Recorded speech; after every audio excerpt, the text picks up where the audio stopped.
there, Blake Bradford here along with Kay Cotan, and we are here for part 2 of our DS and Judicatory staff training on simplified accountable structure. This section is about the role of the DS, and I've got some more slides for you, but the role of DS is this section. And you know, we in this latest version of Mission Possible, we added a whole section. I don't even want to call it a chapter. It was a whole section, about 40 pages long, just on judicatory officers and superintendents, because we know that you're the ones that have to work through this and be partners alongside congregations. So we want to make sure that you have the equipping you need to do your job well. So that's what this session is about. The first bit we're going to get to, Kay, is the discernment steps that we've outlined, because as we said in the last video, you don't just, you know, in the fall, look at the charge conference forms and say, you know what, let's do that simplified thing people are talking about these days, right? We sure hope we don't. We sure hope we don't, right? We hope that they have started that again in the first quarter of the year.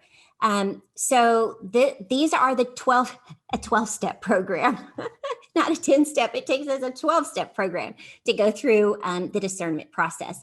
Again, in the first quarter. So in the fall, when you are having conversations with your pastors or your fall charge conference, this is the time to say, if you're thinking about simplified accountable structure, then you want to think about starting those conversations in the first quarter of next year, or maybe even in your newsletter in the first quarter to send those reminders out and to get them thinking about that.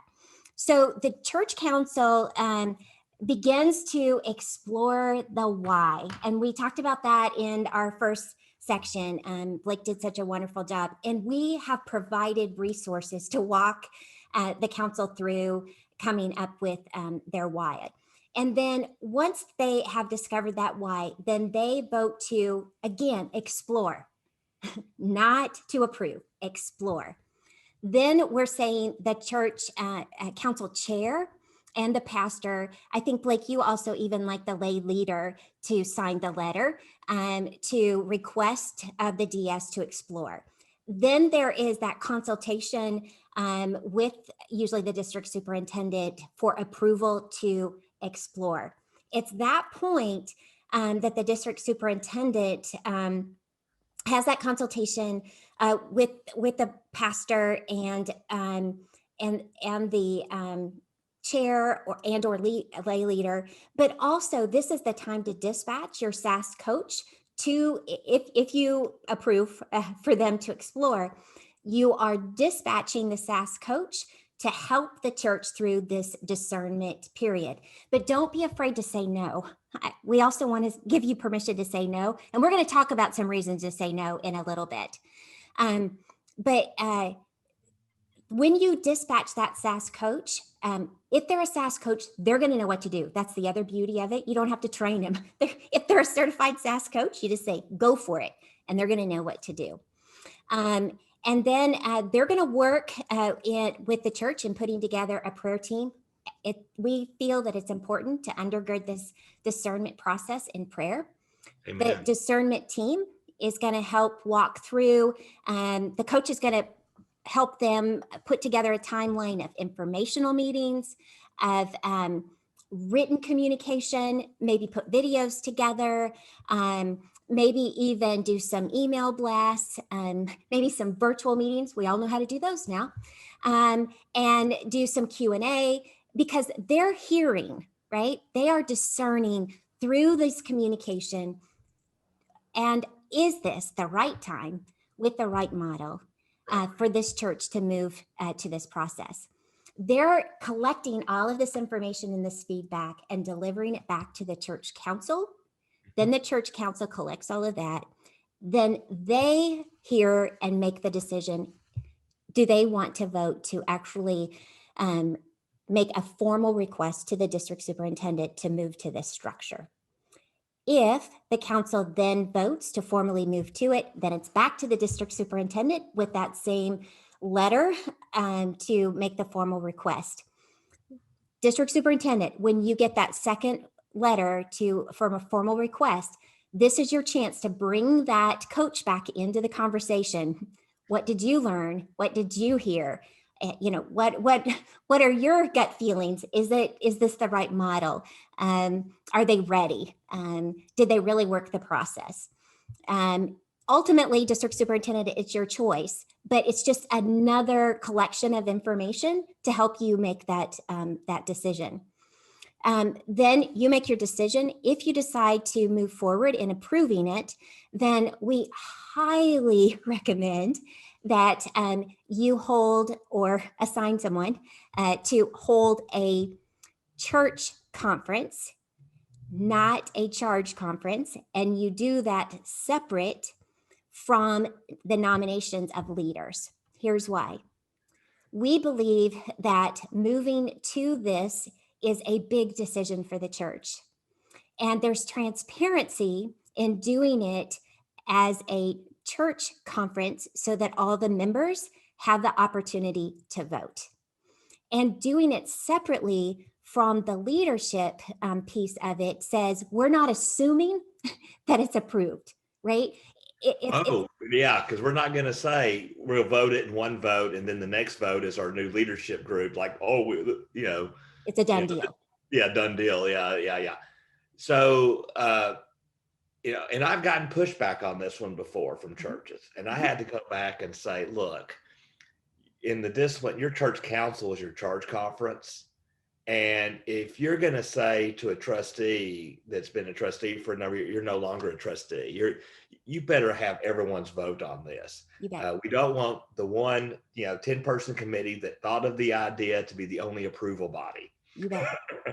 That's just really incredibly unhealthy. Yep. And so they're kind of voting not to do a bunch of voting. Yep. Again, in many ways. Mm-hmm. They are. Okay. And so in that vote, they're authorizing the charge conference later. Correct. To do the nomination of leaders. So you're basically saying, nominating committee, once we approve this, you go about your work. Correct. And this is, once the structure is approved, then we're also dispatching the coach back to begin to work with the nominations committee because their work has changed too, sure. Right? So it's kind of like where this discernment process and the equipping phase begin to overlap a little bit because we haven't quite got the model into place, but we need to start doing the equipping for the nominations because we don't want the old model of nominating for the new way of doing leadership. Right. Nominations committee is not just filling 50 slots every year. Oh, dear Lord, no. Right. From the pictorial pictures of who can we get to say yes, right? Because we're looking for discipleship more than secular at this point, right? Right. Yeah. Now, I'm not going to say that there aren't places that I think it's appropriate, only in the first year. So DSs, don't throw me into the bus under this.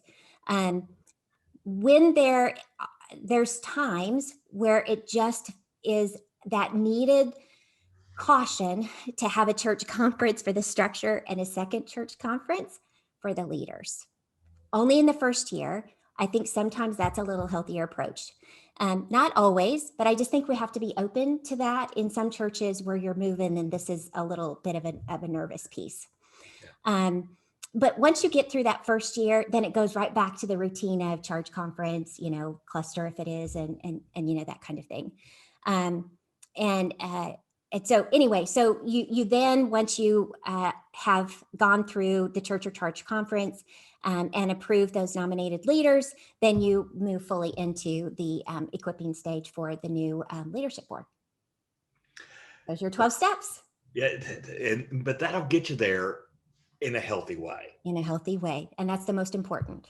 Mm-hmm. So as a superintendent, I'm often, I get asked, okay, so what do I need to approve here? What's my job in this? And and what are my touch points? So we have two approval touch points for superintendent in this model.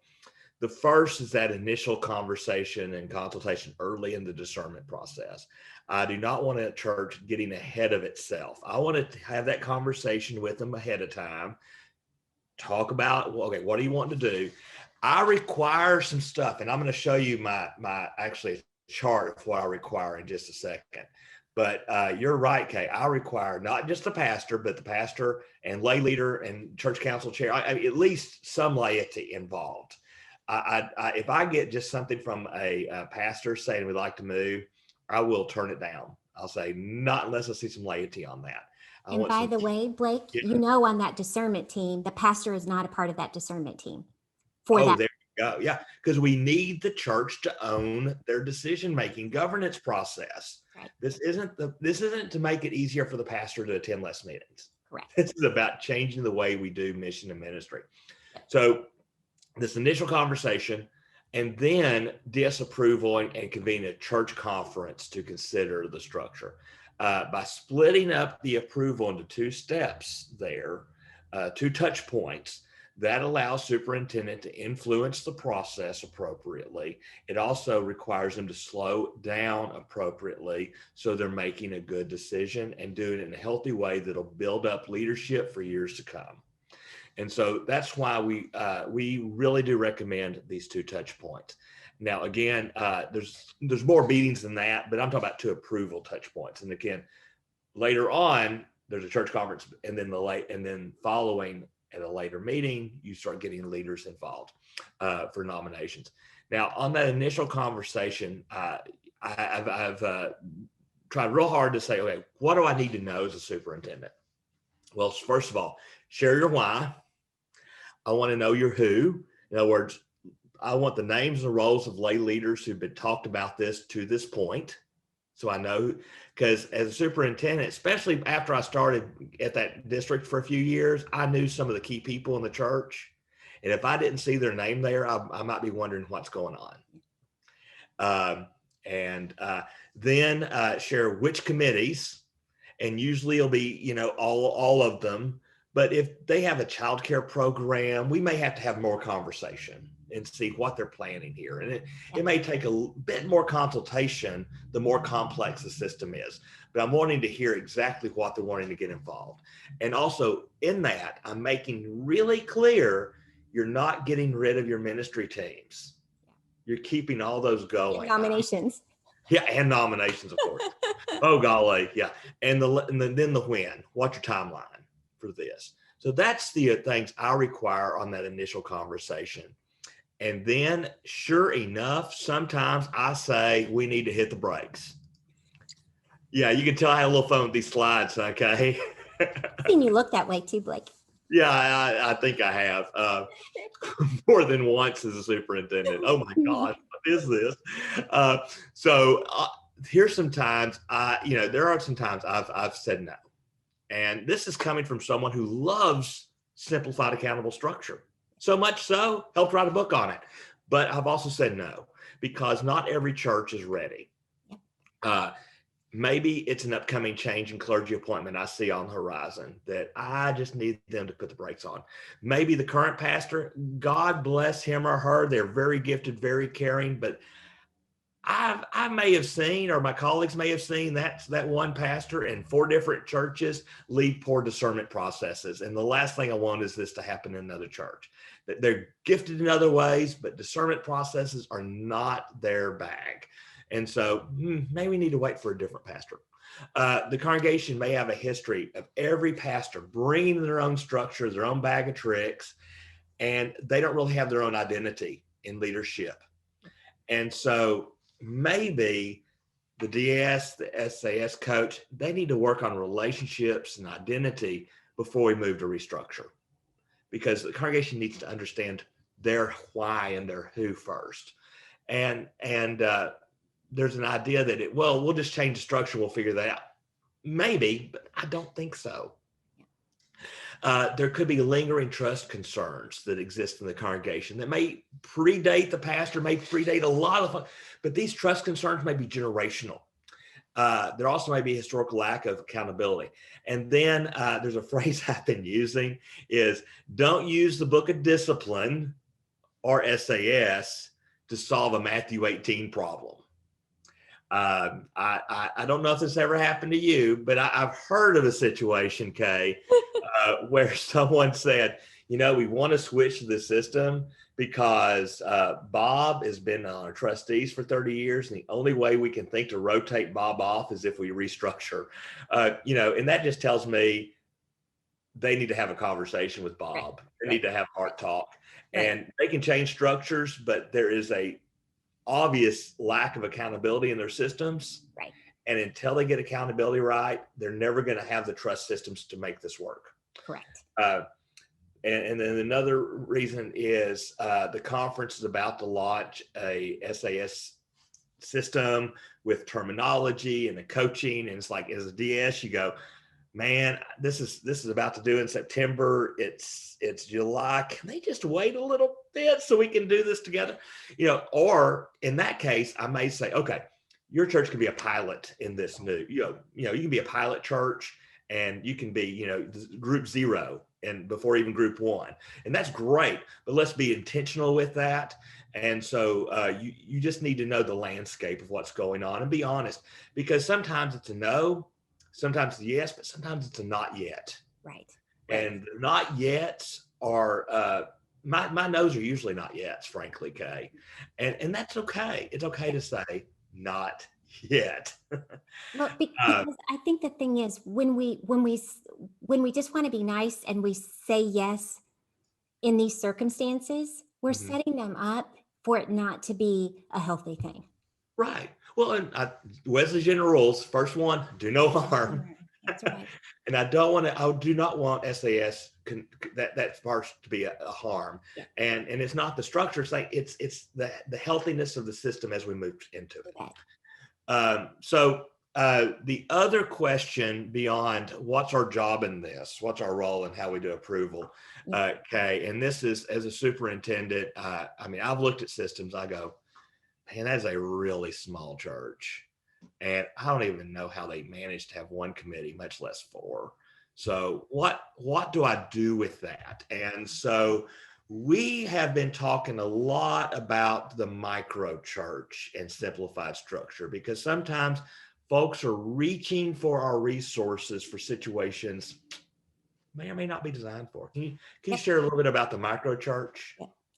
Now, as we know, this particular part of the Book of Discipline, 247.2, was put in the Book of Discipline for smaller churches.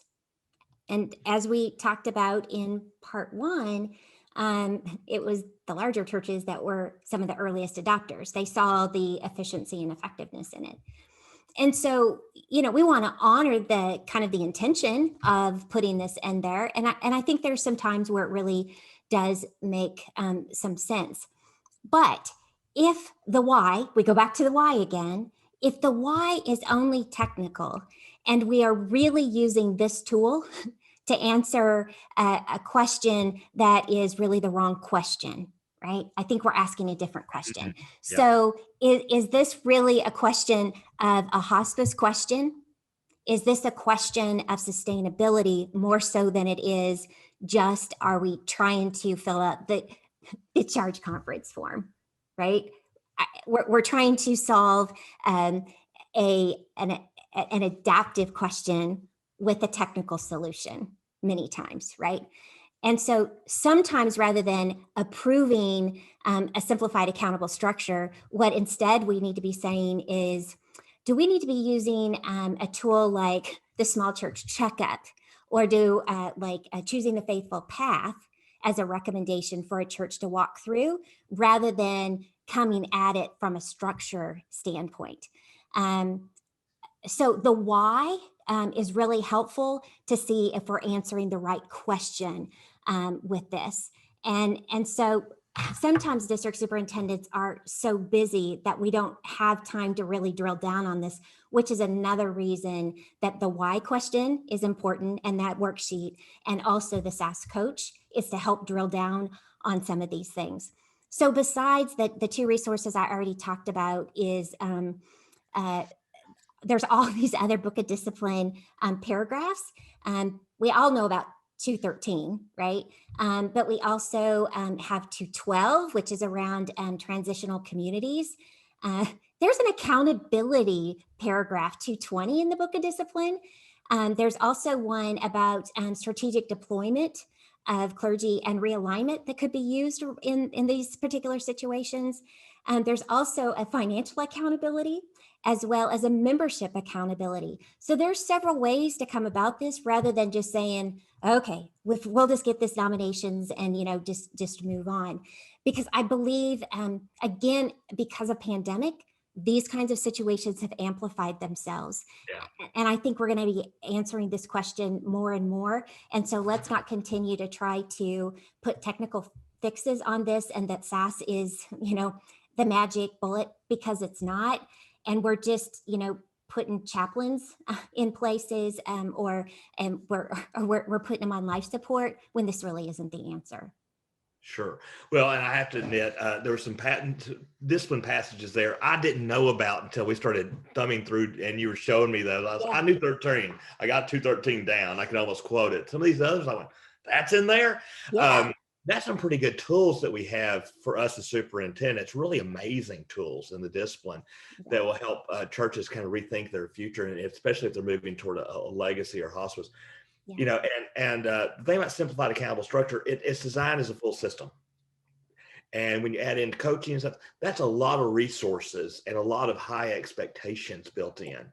And again, when we say do no harm, I think at times those kind of resources plopped into a church that has other issues, it might be harmful. Now, we can talk about structure and what's legal and disciplinary, and as superintendent, if you want to, that's your business, superintendent, to work out. But let's not take this simplified accountable structure system and try to drop it in a church that simply does not have the capacity to work at that level of accountability and that kind of missional purpose. And of course, in that, I don't want to label on size, but I'm talking about, let's make sure we're working the right process for the right churches. For the right reason. Yep. Yeah. Now, go ahead. I was going to say, there are some times I always believe that you have to accompany accountability with simplification. I have amended that. I think there's one exception. If a small micro church has worked through the process and made a deliberate decision that we know we're on hospice, we've made the decision to go on hospice, we know we have 6 months or a year, and we want to remain open to our 150th anniversary or, until, Christmas or whatever. It's a defined date. We're on hospice.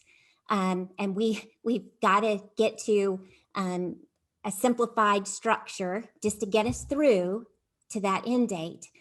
Then probably going through all of this to put the accountability in place doesn't probably make sense to go through all of those hoops, right? But it's a defined period for a defined reason. That would be the only exception. So they can have the legal governing structures to end well. Correct. Basically. And so we have to extract some of the accountability pieces there, but knowing that there's some legal things that we have covered in this system, but we need to recognize that is not SAS. Correct. It's an end of plan. Yeah. Okay. So so we're talking about different things on the initial conversation, and one is some general reasons, what I asked for. We talked about when to hit the brakes, some initial conversations that when a micro church wants to talk to you as superintendent and all this. The last piece that we want to share with on this initial conversation is what happens when it's a multi-point charge. How do we as superintendents, when we get a request from a multi-point charge that wants to move into this, and they're saying, well, but we have different structures. How do we have these conversations with them? Yeah. So so let's say it's a 3-point charge, as you see on this particular slide. That's the easiest one, right? Because they're all three kind of working the same. So you've got 9 leadership boards in all 3 of the congregations. So then think about 3 from each of those 3 congregations that would make a combined 9 charge leadership board for the purposes of the charge SPRC.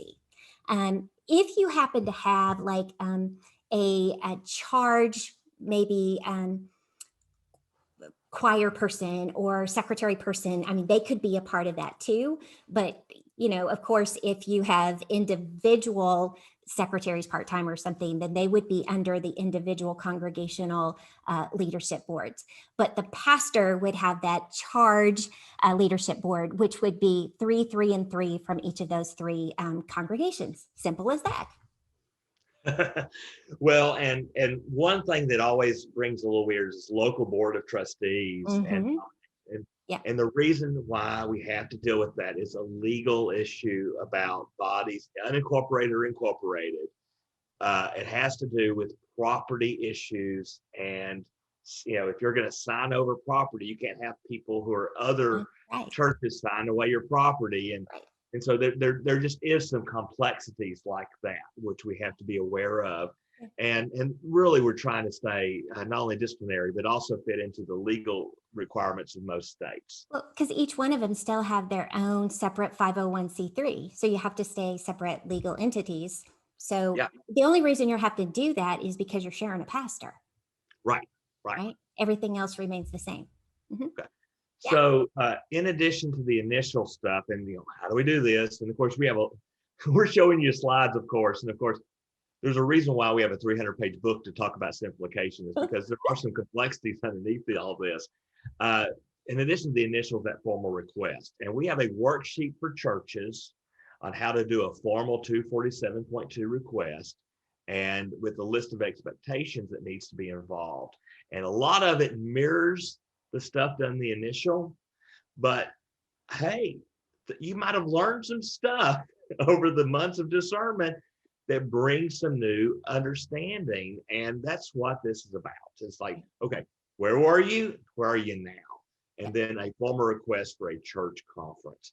And of course, as a superintendent, you may have some conversations before you're able to approve that church conference and then go and preside. In addition to that, we know, and we have been asked for years now, do you have a tool for us to have that? Okay, so we wrote a sample resolution that authorizes the change and directs things like the nominations committee to begin a nomination slate. And we wrote up this sample that can then be edited for a local church context.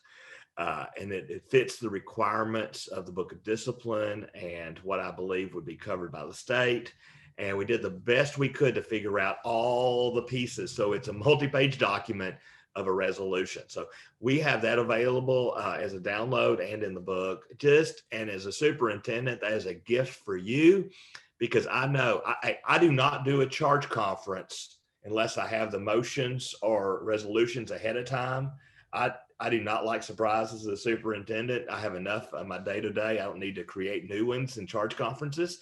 So this is a gift for you to be able to hand off to a church and say, okay, edit this, get it back to me. We'll have a conversation.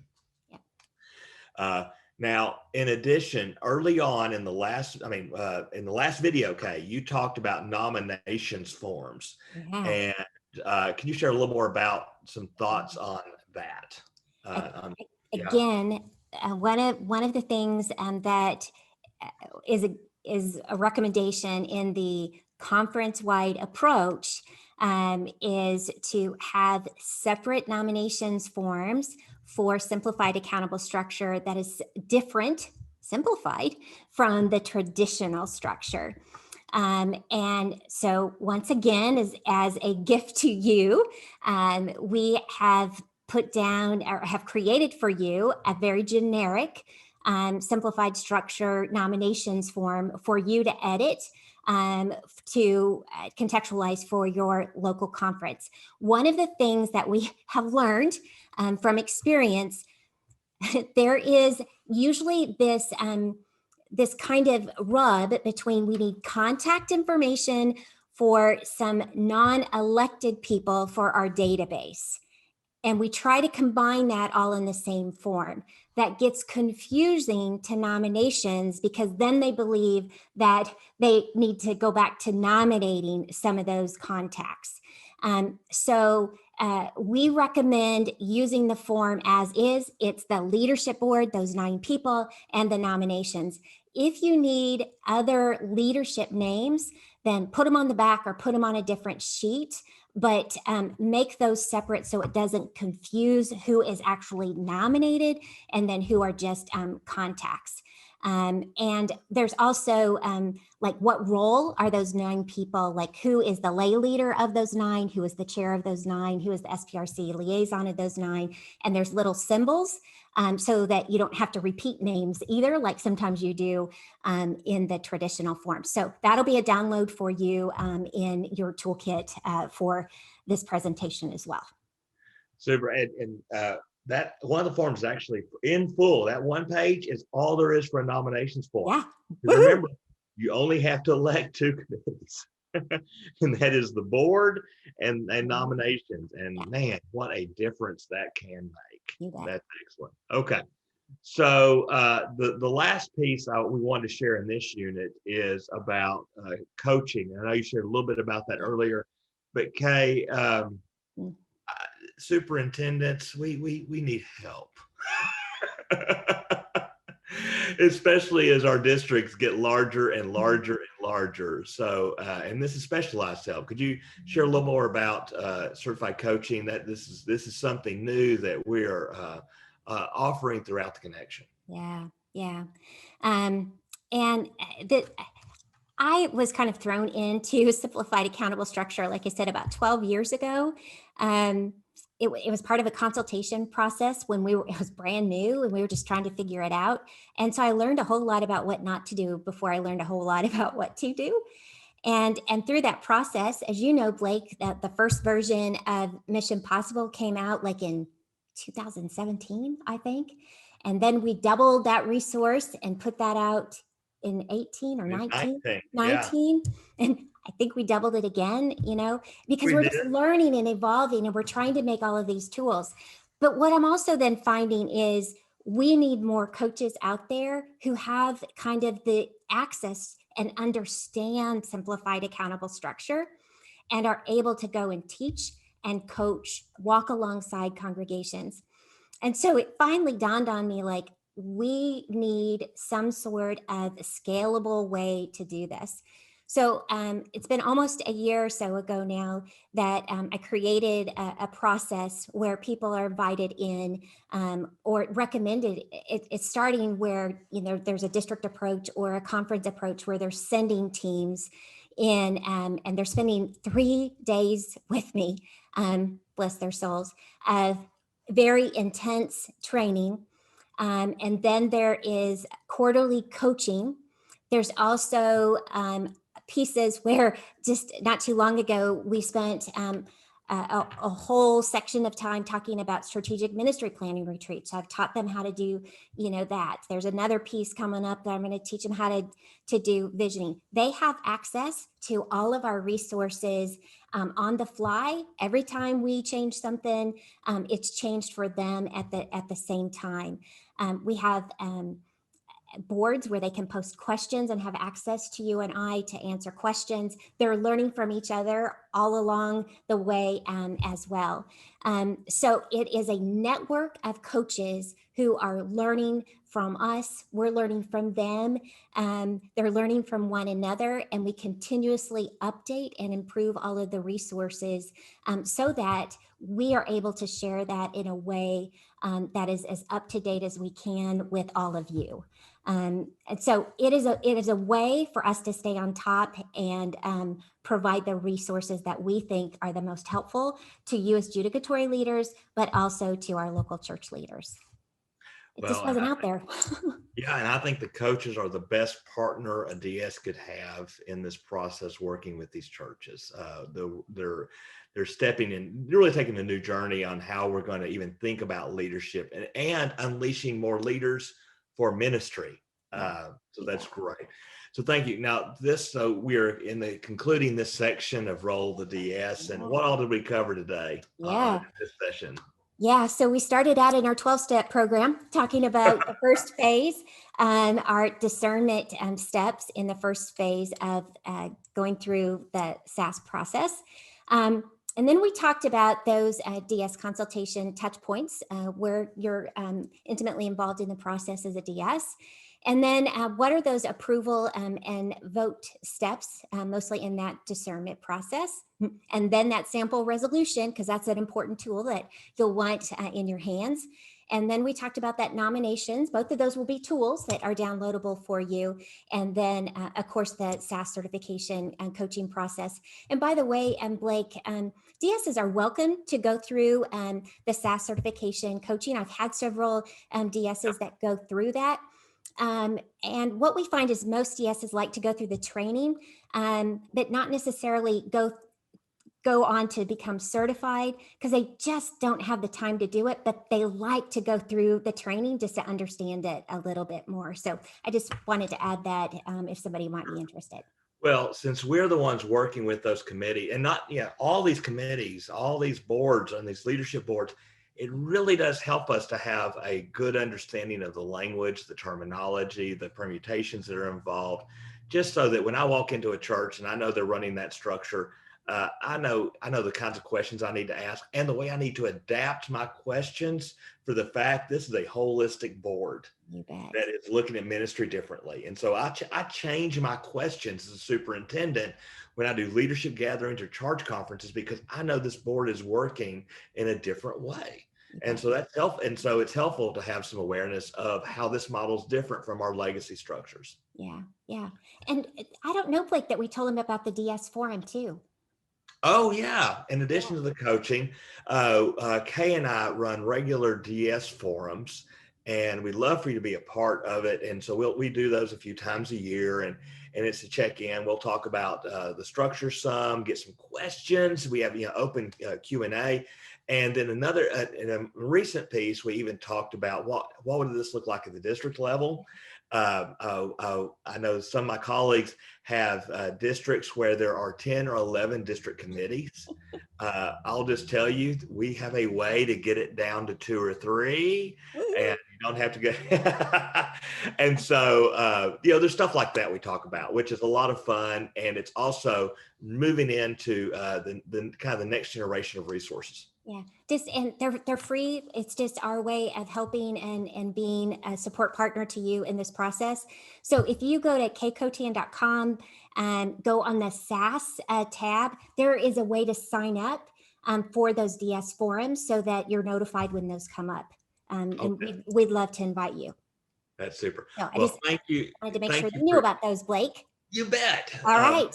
So we gave him another fire hose, right? So let's give him a rest with part 2 before we come back to part 3. What do you say? You bet.